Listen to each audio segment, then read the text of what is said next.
Today I'd like to share a message from Mark chapter 6, verse 45 and 46. Let me just start reading at 41. And when he had taken the 5 loaves and the 2 fish, he looked up to heaven, blessed and broke the loaves, and gave them to his disciples to get before them. And the 2 fish he divided among them all, so they all ate and were filled. And they took up 12 baskets full of fragments and of the fish.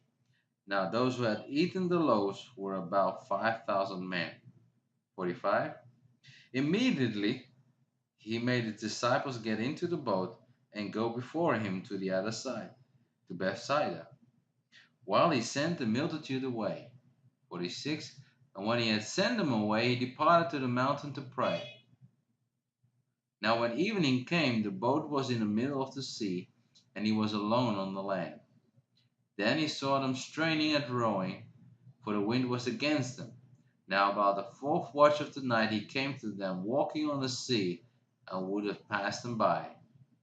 And when they saw him walking on the sea, they supposed it was a ghost, and cried out, for they all saw him and were troubled.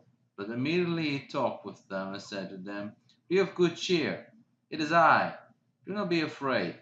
Then he went up into the boat to them, and the wind ceased. And they were greatly amazed in themselves beyond measure, and marveled, for they had not understood about the loaves, because the heart was hardened. Now, in this passage, I mainly want to focus on verse 45 and 46. Immediately he made his disciples get into the boat, go before him to the other side, to Bethsaida, while he sent the multitude away.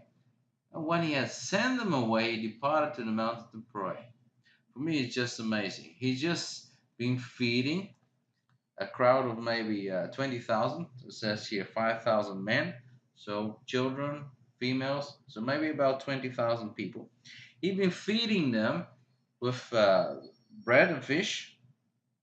So there's a huge crowd. And what does he do in verse 45? Immediately he made his disciples get into the boat, go before him to the other side, to Bethsaida, while he sent the multitude away. Now that is for me just astonishing. Just imagine having a big crusade, and there are about 20,000 people, and suddenly the person who's speaking there decides uh, to dismiss the crowd. That is just incredible. Among amazing ministry, Jesus decides to let them go, tell them to go home, because it's not dark yet, so he's telling them to go home. And what does he do? He goes to pray. 46. And when he had sent them away, he departed to the mountain to pray. So it was most likely before dark he started praying. So most likely the reason he sent the crowd away was because he needed to spend time with the Father. He wanted to hear his voice, he needed his guidance, and he needed the refreshing. It's just amazing how many people in the ministry today will send the crowd away, say, "Oh, I need to pray. Sorry, bye, I'm going." Just amazing. In the middle of this ministry, he just sends the people away. Wow, that is just dedication. Knowing that without God the Father, without having this relationship with God, there is no power. There is no ability to be a good Christian or a good example. So I'm just so much blessed how Jesus sends away this big crowd of 20,000 people just to spend time with God the Father. And it looks like it's quite a long time because he's sending them away before it's dark. Maybe it gets dark there about 6 o'clock, 7 o'clock. Until, it says here in verse 48, then he saw them straining and rowing, for the wind was against them. Now about the 4th watch, which is about between 3 a.m. and 6 a.m., we're not sure if it goes in the beginning of the 4th watch or at the end of the night, he came to them. So around 3 a.m., Jesus went to the disciples on the water.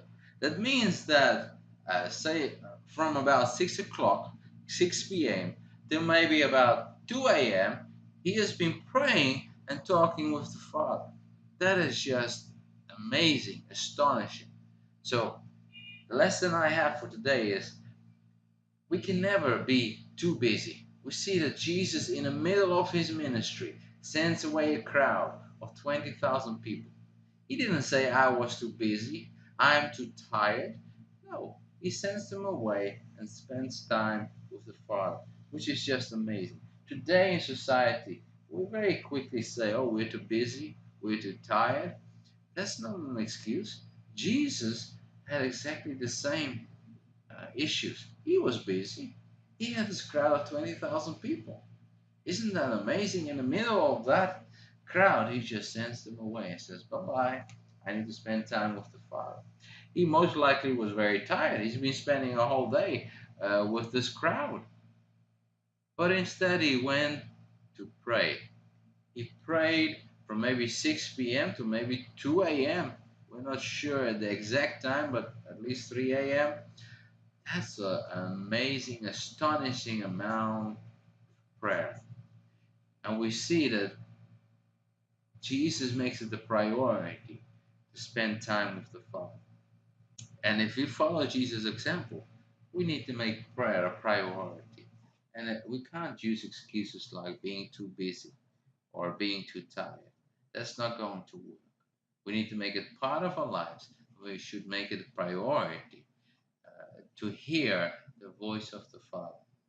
Because out of that, we can be an enormous witness for the kingdom of God. I hope this message blessed you, and thanks for listening. God bless you. Bye.